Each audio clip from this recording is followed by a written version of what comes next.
Welcome to this new episode of Unleashed.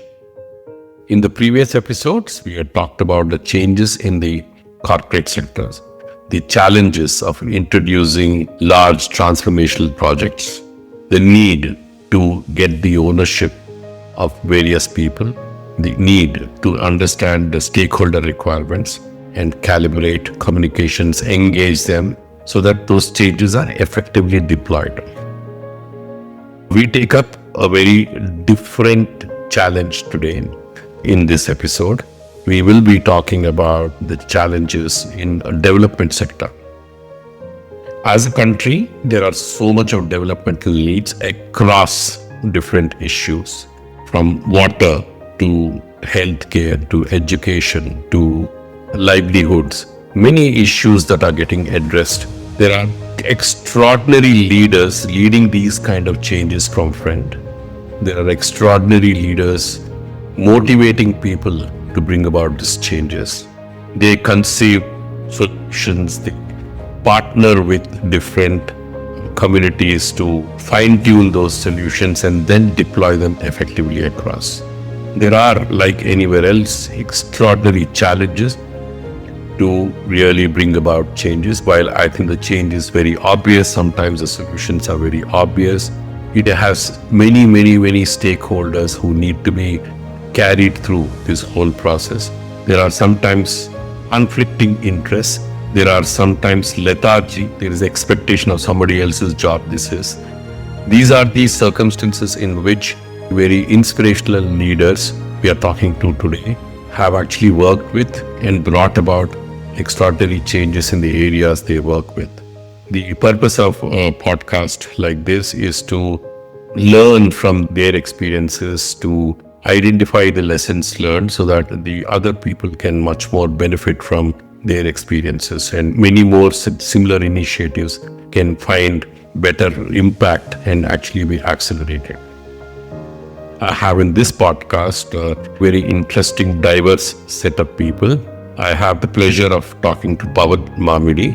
Pavan Mamidi is the director of Center for Social Behavior, very accomplished academician, been in different high pedigree universities, and a very dear friend of mine. He has taken time out to explore the challenges of development sector, the behavioral changes that are required, and the change management that may be important to really deliver impact the social sector. I have with me in this podcast Dr. Lingaraju. Dr. Lingaraju Yale is a director of Art of Living River Rejuvenation projects. He is the one who had conceived and has effectively been driving from the front with river rejuvenation projects across different states. He's been a groundwater specialist working with the governments, helping many villages to tap the potential of groundwater over the years. We continue to have Shiv Kumar from the Catalyst Group, sharing his vast experiences of deploying extraordinary developmental projects across the country, and he shares his experiences of stakeholder management, change management, and the approaches one needs to take to ensure that projects are effectively deployed. We do this particular deliberations on development sector change management over 2 episodes. In this episode, we speak more about the design, the ownership of the solution, the participation of the wider stakeholders, the gating criteria for trade-offs. We will share perspectives from these 3 gentlemen as a part of that in this episode. In the coming episodes, we'll talk about unique approaches to address stakeholder issues, the challenges of addressing stakeholder issues, pilots which have worked well, and lessons learned from managing stakeholders. Those things we'll cover in the next episode. The water problem, I think, has been addressed in an isolated way. Each small community, each river was addressing that, but it is a connected system. Structurally also, government has been organized to address different elements through different departments. Many of them have standalone issues and never come integrated way to look at it in a big picture. Dr. Lingaraju, as a part of his PhD, part of his preparation work, he has done that, had a more satellitic view about how this is all a very connected issue. And then therefore, it had to be approached in an integrated way. But all this had to be brought together. Even the larger picture of the solution had to be put across to different people, conceived, put together, and then even they had to be carried through in making this happen. Here are my conversations with Dr. Lingaraju around this. In the last year of my service, I had an opportunity to rejuvenate one small river. It be a small tributary. It was degraded and it was not affected, and people were not able to use that water. That was it was identified by the then minister, and he wanted me to solve that problem. Good challenge for me. So I started working using the satellite images, analyzing the factors of causative factors for such a thing. And they had a crazy idea of lifting water from the dam to fill this. Wow. Then Bringing it. yeah, that was again it is an engineering skill that works. But nature, what does it do? I told, if you bring water and put it into this stream, it will worsen because the soil itself has become saline and it start dissolving and all that. Maintain that kind of water cyclicity and water health. What we have to do is, we have to see that water cycle operates in that water area. So I made a plan of action to how to rejuvenate it by harvesting rainwater and also in that stream which was highly waterlogged, and even plant the trees on the banks and all that kind of structures I suggested. Unfortunately, it was a small area, and somehow it was implemented because the then minister was interested. Okay. He brought all the departments, he forced them to put their funds there, and they had to do it. And we could see the result. The water became fresh, salinity was reduced, water table raised. So in your case, this looks, if I may just add, it looks like in this case, somebody like a minister who believes in this vision, somebody like you who believes in this vision, have to probably drive initially some kind of things like that so that everybody comes together. Correct. Yeah. That's how it happened, and they saw the results and therefore they bought. Yeah. But the problem is every expert will have his own carried away the things of whatever has happened. So there is a lot of things, so unlearn now. Learn now. So that opportunity I got. I started thinking, had I remained in my own groundwater department, I would not.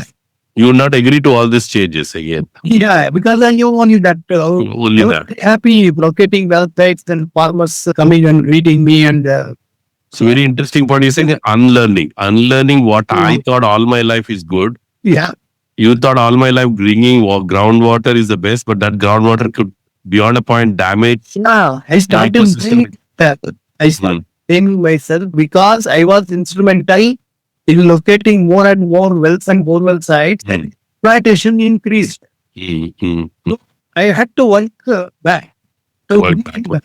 So this was an opportunity, and because I moved from the one department to the other, I had worked as an engineering geologist also, and I had the opportunity to see the subsurface where I had to work for a subsurface hydroelectric project, and I could get all the overview, both on surface and underground, and that connectivity what we have. It is an interplay of atmosphere, hydrosphere, and lithosphere. The rivers have come into existence. Right. My learning on the earth science, where how the earth evolved and all that came back. What I had studied but forgot came back to me and started visualizing how things has happened, how the an ecosystem has come into existence, and what are the layers of the earth which connects the atmosphere to the groundwater. Dr. Lingaraju therefore talked about how he brought in the bigger picture, ability to see it from all directions. So therefore, he could stitch together a larger solution, but it needed a blessing of a larger leader to ensure that it is piloted, results are shown, bring together all conflicting departments to work together. But to scale it up, it still needs a lot more ownership. It still needs to address a lot more ground level issues. Pavan talks about all these conceptual solutions coming out from outside with academicians, with other people as inventions. He says there is a journey one has to make from inventions to innovations. There is strong government presence in many of these places with practical ground level understanding of how an invention can be leveraged and what challenges that come. And I think Pavan brings out how academicians and government have to work together to make these inventions possible as innovations. You might have a very efficient form of technology, but unless you factor in the social and psychological aspects of how you deploy the technology in society, you're not going to really succeed. This is a sort of this is not a one-off story. This repeats across multiple contexts. So this tells us this gives us a very interesting insight, and that is that a distinction needs to be drawn between an invention and an innovation. It goes back to this great economic historian, Joseph Schumpeter. An invention is a technical leap. Right? It's merely a technical leap. It's doing things better with a machine. But an innovation is going beyond the invention. When the invention gets absorbed successfully, whether through marketing or whether through socialization, that's when it truly becomes an innovation. So focusing purely on the inventiveness is not going to be sufficient. And there are classic examples from history of ideas in technology. Take, for instance, the classic, the VHS versus Betamax debate back in the day when you had those video formats. Apparently, the Betamax was far more technically more efficient than VHS, and yet VHS got adopted a lot more. And this suggests that it was not so much because it was more efficient, but it's the marketing which made a difference. And marketing is intensely a social process. It cannot be just a business school kind of It's not a features. You have to go down, you have to talk to people, you have to have those conversations with people. You need empathy for that. You need an understanding of what are the barriers to their adoption of a particular thing, and then try and work around that to change their behavior. So technology is not merely a technical accomplishment. It should not be merely a matter of technical accomplishment, but it should also be about social acceptance, social adoption, and so on. So that's a broad thought that I thought I should share. So fundamentally at CSBC, we are basically a sort of an academic research organization, and we work with the government. Yeah. And there's a clash of two types of cultures. You have the academics, you have the academic behavioral economists who come up with really cool ideas, and they are pursuing novelty. Does it publish well or not? Yeah. They're somewhat indifferent whether it can actually work or not.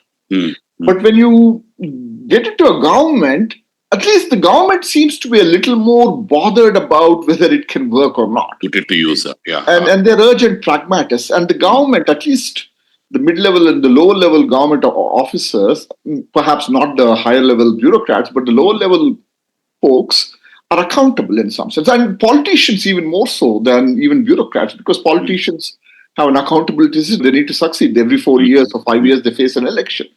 Now, they're more in touch with the stakeholders than our academics. So in some sense, working with the government forces the academics who work with the government to go and have those conversations on the ground.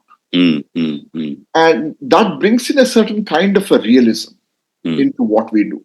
And by the government, I don't mean just IAS officers, but by the government, I also mean frontline health workers who are employed by the government. They are as much of as much a part of the government as civil servants. Absolutely. And so when we go and interact with frontline health workers, we take our inventions there.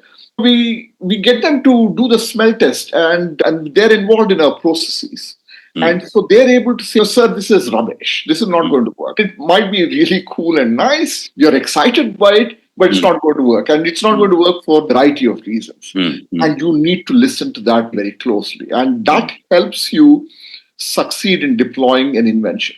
And oftentimes, the most boring interventions are likely to succeed much more than the most ingenious ideas that we may dream up in our armchairs. So listening to the stakeholders, listening to the demand side is critical in success in succeeding in this enterprise. So that's been our experience here. So in a way, you're saying that there is a conceptually best solution that is conceived by academics. Correct. Then it is adapted, or what you're saying is Correct. that invention to innovation, it's adapted by the government, keeping stakeholders in mind.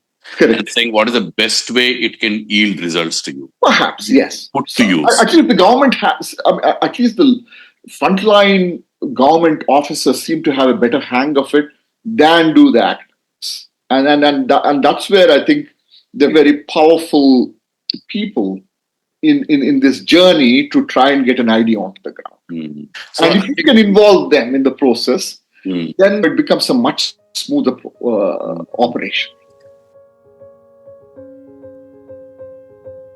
Having now adapted it, we still need to get a buy-in.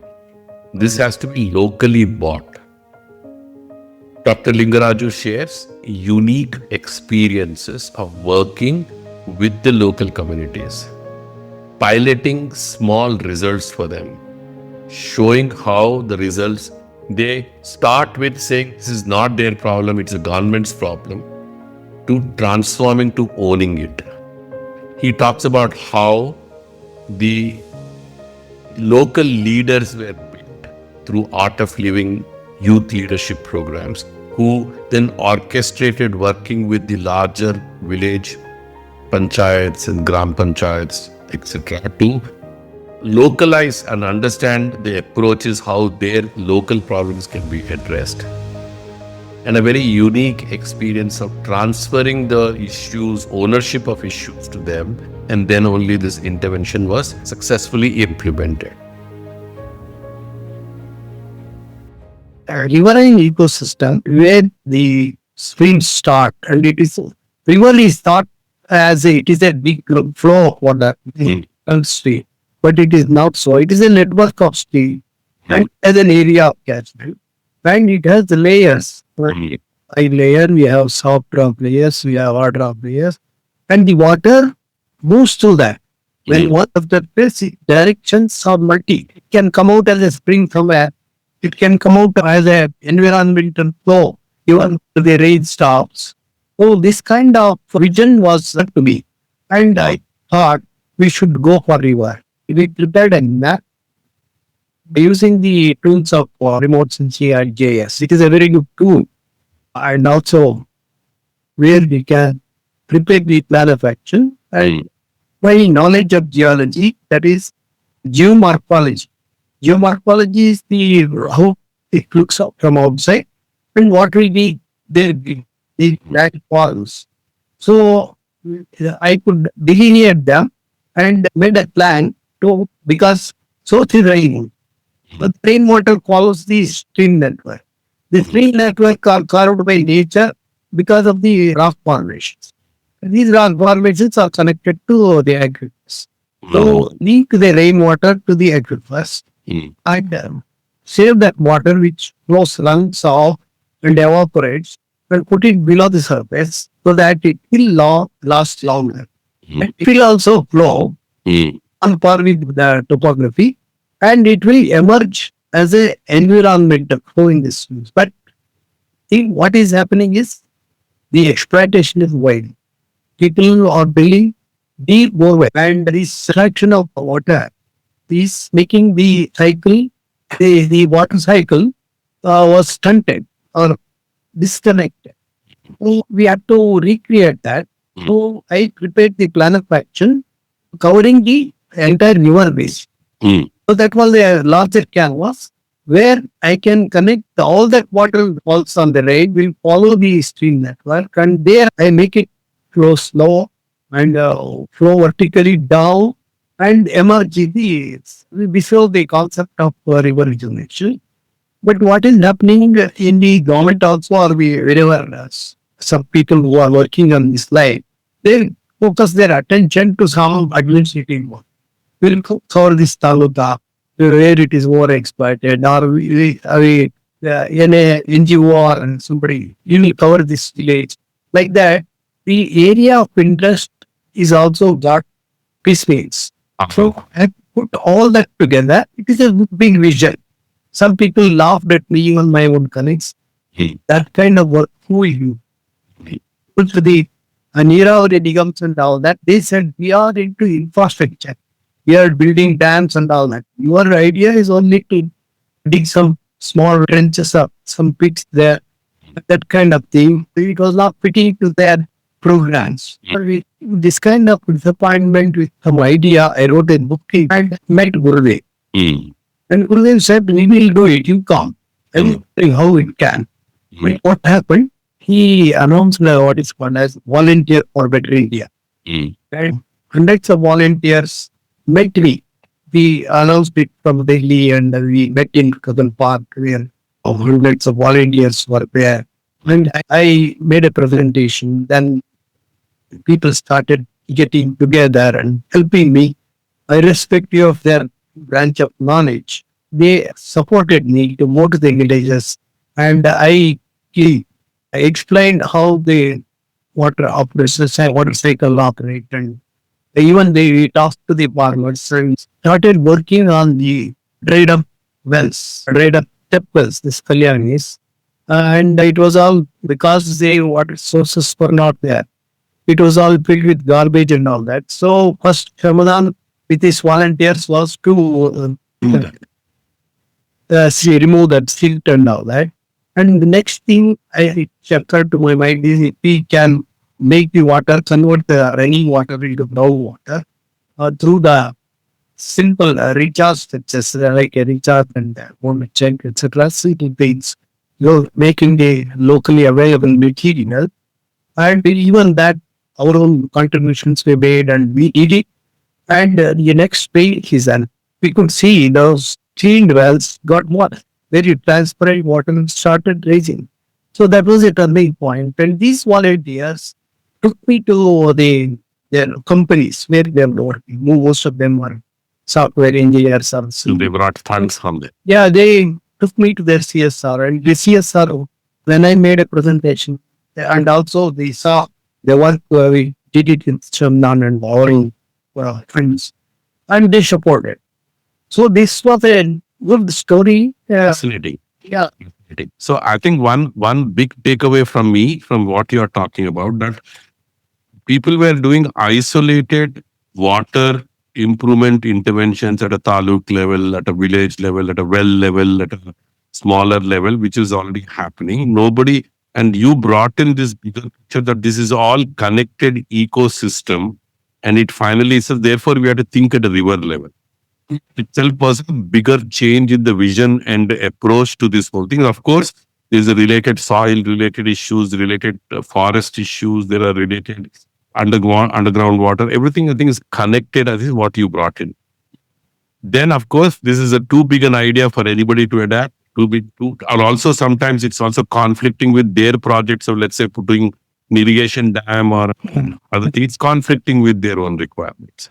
So therefore, I think even today, I think this is a large challenge because it's got so many other moving parts and everybody sees it from a very small local. There is also confidence building required for this to really flow, like at a village well level and all those things. This is where I think your associate, one of course, Guruji coming in and saying, we bring in volunteers. The volunteers actually agreeing to work with you. Correct. And then going and making the demos to the villages that, look, we can bring small changes to your villages, your water villages are filled up. Started building. So you really worked hard to build confidence in the village worked hard to prove that this solution works. So therefore, you have to build that credibility step by step. People don't not naturally don't take up this solution, but you have to really build that credibility.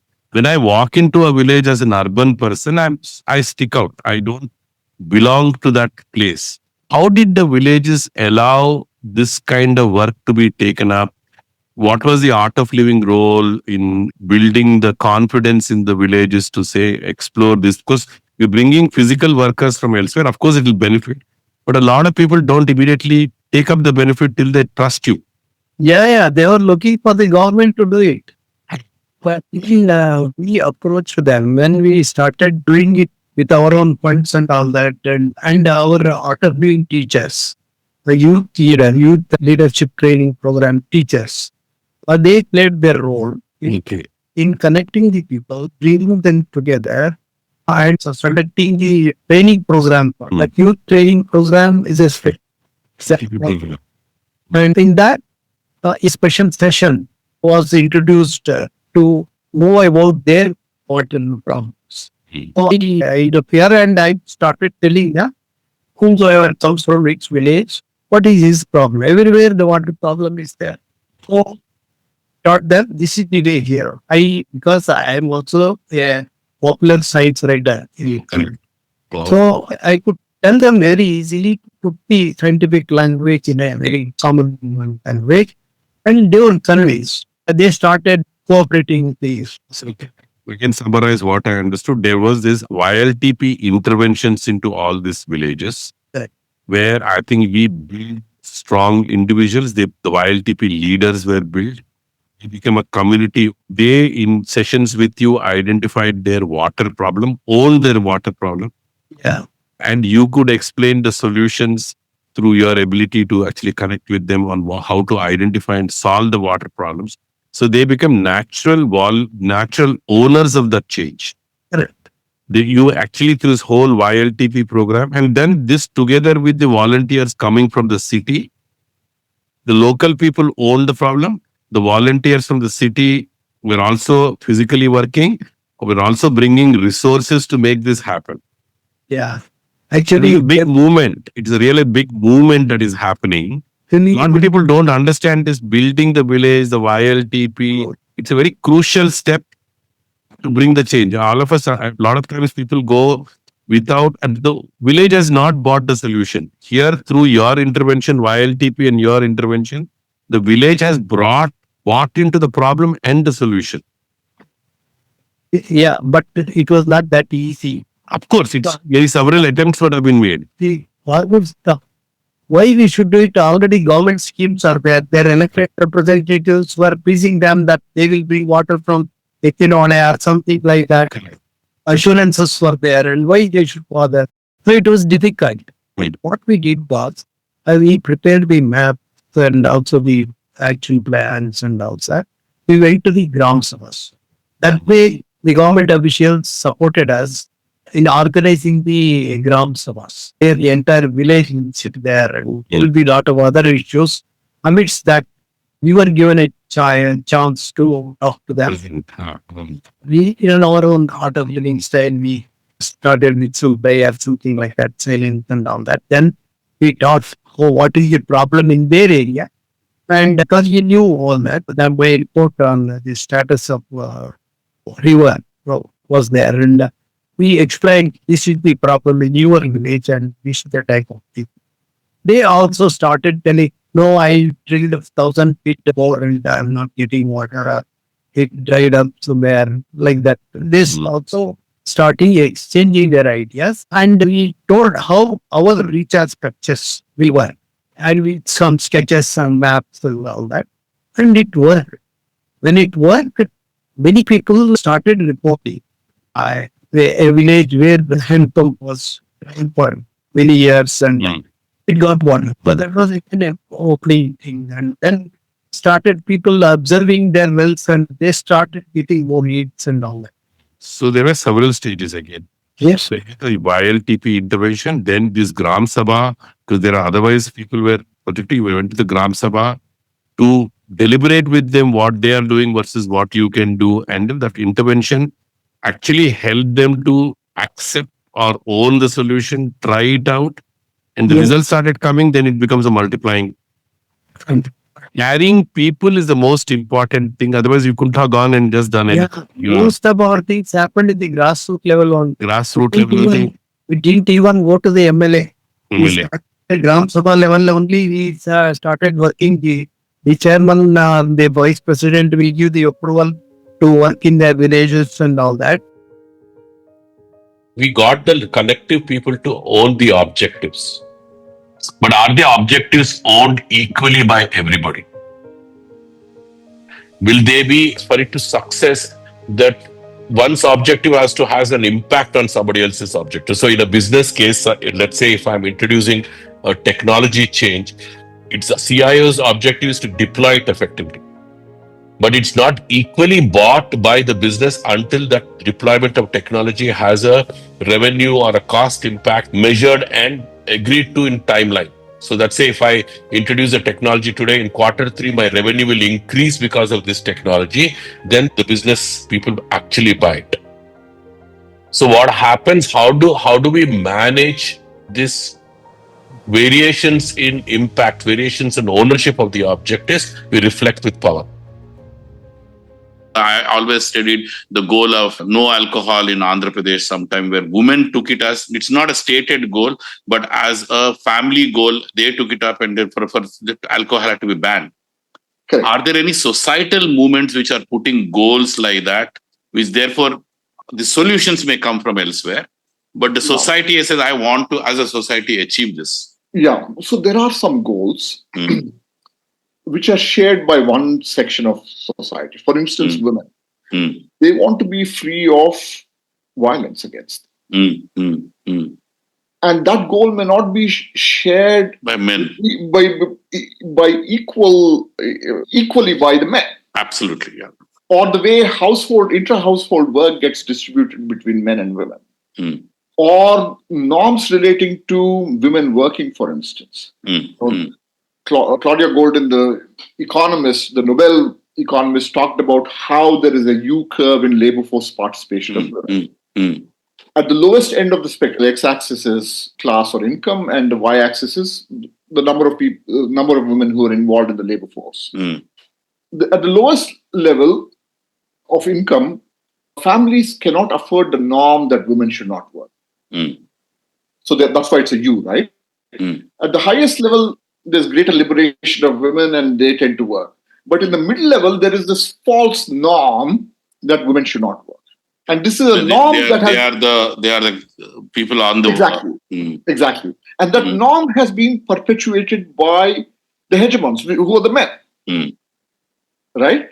But now you need to get that goal. You really don't need rocket science to understand that this is actually an important goal. And if you indeed make that a goal of the government as well, and the government can be patriarchal as well because it's run typically by men, it doesn't align totally with there's a misalignment between the goals of a certain section of society, which is the women, and the government, which is predominantly run by men. So how do you bridge that gap? So how do you get the government to recognize that this is an important goal for women, a big part of your society, and how do you then take responsibility for that? And how do you prioritize that? Because this is a huge problem. Or the violence against women. It has not been such a big priority so far because it's been a patriarchal government. Not any particular government, but all along in the history of governments, right?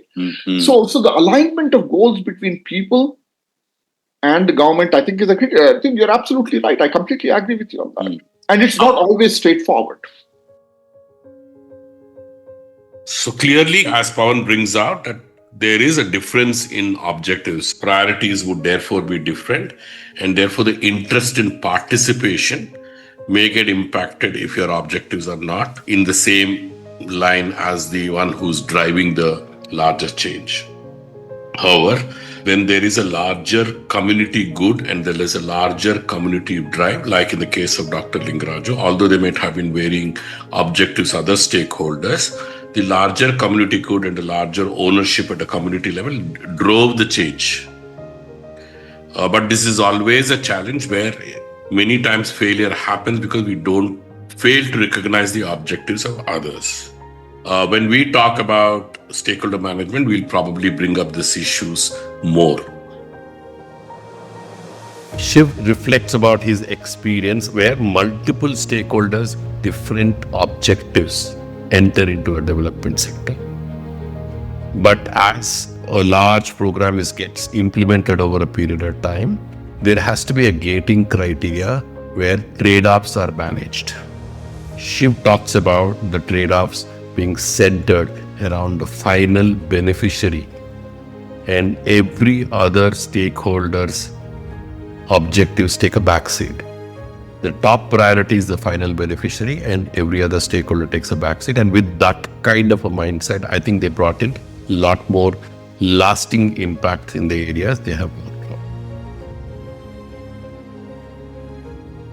When we worked with the Andhra government, and we looked at the health department and we said, poor people for whom the department is supposed to serve are increasingly not taking their services. 90% of services are delivered by the private sector. People are paying out of pocket. Now, who was the person who approached us? It was the UK government, DFID, who said we'll fund you. The donor. The donor. World Bank said, oh, we will be the coordinator.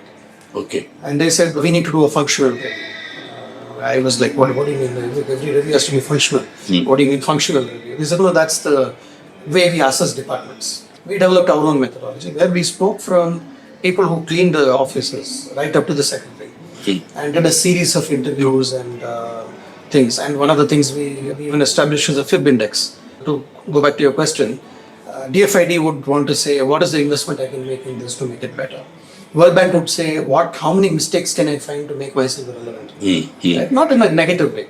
Then they can Each will have their own expectation.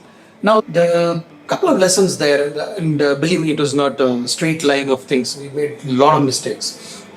I think when we unpacked it from various people's angles, and sometimes there were conflicts, I think my team was pushed to the corner. We said, who are we working for? Are we working for DFID who pays the money? Or are we working for World Bank which is giving us guidance? We're doing this assignment for Andhra government? Answer was no. It is what is good for the people for whom this department has been set up to serve. And that provided us a lot of clarity. And what was again important was not to climb the high chair and to claim that we are the noble partner in this, to say we are the conscience keepers, but to keep that very humble view that does this benefit what everybody is trying to do. And in the Ricardo Seminar's book and this framework, he talks about extreme stakeholder management, which is about continuously engaging and aligning interests. And I think that is something we do through workshops and really challenging people and saying, I begin my workshops by bringing in one of the poorest families and or playing a story about a poorest family and say, are we working for these people or for us? And let's be clear, we may be in a 5-star hotel, but this is our customer. And she or he or that small boy going to get a solution from us. I think those really helped us bring people together much more. Interesting, because I think all these stakeholders' needs are to still, because they are answerable to their own ecosystem. So it's still a DFID has to go back and answer that my money has been put to full use. The World Bank has to say that my interventions have been right. Yes. Government of Andhra Pradesh would have to probably do something of their own, and the user still has to get benefit. Do you think in development sector people are putting this structured stakeholder management, or is there a room for it to be really worked upon? Because I found that even in corporates, this is not done well. Yeah.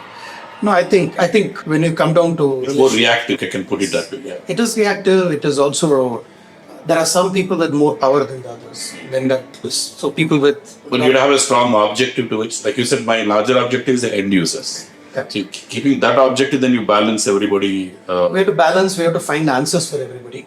We'll also have to find, as you rightly said, wins for everybody. Absolutely. And that is, to me, about people and relationships. Secondly, about systems and mechanisms where people can resolve their differences. And thirdly, continuous reminder of where are we headed and why are we there. I think those three have generally helped. But also what has helped is a higher percentage of very honest and high integrity people. Absolutely. And that always makes a difference. Right? And people are able to reflect and to say that, including us, to say, hey guys, we're probably approaching this the wrong way. And here seems to be a better way to do it. You need an outside-in perspective. You need a larger solution in place. You need somebody to have wider understanding beyond bottom-up issue, to stitch together a larger solution, leverage best practices from elsewhere, bring in technology, bring in new concepts to stitch together a right solution. But that solution needs, like Pavan puts, from a invention, it's called that solution is invention, it has to now become an innovation. So it has to understand what roadblocks, what adaptability challenges it will get from both from a behavioral aspects of, from a practical implementation aspects of it. And therefore ownerships of this has to be conceived, the localization, customizations have to happen. And largely, clear objectives have to be set so that when we face roadblocks as we implement, like Shiv said, there is a larger picture to fall back to saying what are we solving first, and therefore that drives the thing. But there are a lot of very experiential stakeholder management issues that need to be addressed, I think, which we'll bring it up in the next episode.